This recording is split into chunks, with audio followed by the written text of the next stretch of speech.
Daniel Snyder continues to fight with the U.S. House Oversight Committee. And I've joked about this in the past, but there was an item in the Wall Street Journal yesterday that caused me to conclude this really may be what Snyder is doing. Hunkering down on his super yacht indefinitely in order to avoid being served with a subpoena to testify before the committee. They can't serve him if he's on his boat and it's docked in some other country. They can't serve him if the boat is in international waters. They can only serve him if he comes back to the United States and sets foot on dry land. His lawyer won't accept service of the subpoena, refuses to do so. Lawyers accept service of subpoenas all the time. Why? Because it saves their client that awkward moment. You're sitting at lunch with a colleague, family member, somebody walks up and hands you an envelope. You've been served. You don't want that for your clients. It's inevitable. If somebody's determined to serve you a subpoena, they're going to do it. And it's going to create an awkward interaction. It's going to be embarrassing. I'll just accept service of the subpoena. That happens all the time. It's not happening here.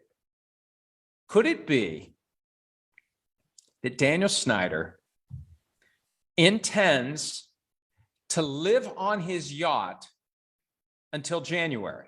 Here's why. It's widely believed, and this is not a political observation. It's an observation about politics. But the reality is, it's widely believed the Republicans are going to retake control of the House of Representatives in the upcoming November elections. Now, who knows where it's going to go? Everybody is aligning Republican, Democrat, different arguments, different realities. But the belief is the Republicans retake control of the House.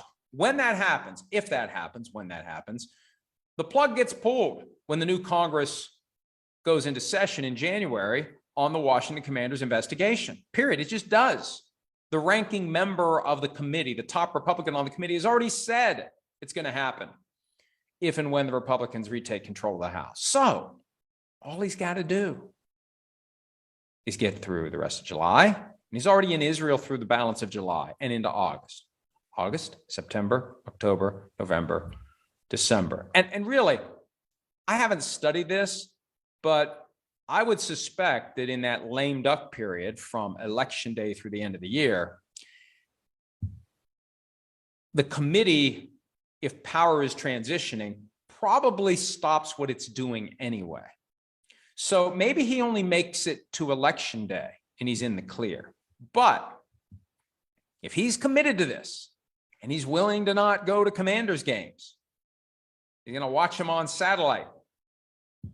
Good thing that DirecTV is still on satellite. Although I have a feeling he'd have high-speed internet and would get the Sunday ticket package wherever he is. I have a feeling that if you're a billionaire, you can find a workaround pretty easily to make sure you can see the games of the team that you own. If he's committed to that, living on his super yacht indefinitely, he can avoid the subpoena and avoid having to testify. And I think that may be his best outcome. Look, he's not being criticized as much as maybe he should be for defying the efforts of Congress to try to subpoena him. First of all, people already have their opinion of Daniel Snyder. It's not like anybody is going to view him any worse than they already do. He's already reviled. You can't hate a guy more than you already hate him if you already are inclined to hate him. And it's not like Congress is currently respected. It's not like he's sticking his thumb in the eyeball of God. People don't like Congress. People don't like him. It's just kind of white noise. And the NFL's position is they don't care. I've said this time and again, they're afraid of him. Everybody's afraid of him. And he apparently is afraid of being served because he doesn't want to have to testify. There's no good way out of it, especially if he's subpoenaed and he can't hide behind non-disclosure agreements. So another interesting story to monitor as training camps approach, as August unfolds. Will we see Daniel Snyder anywhere in the United States prior to Election Day?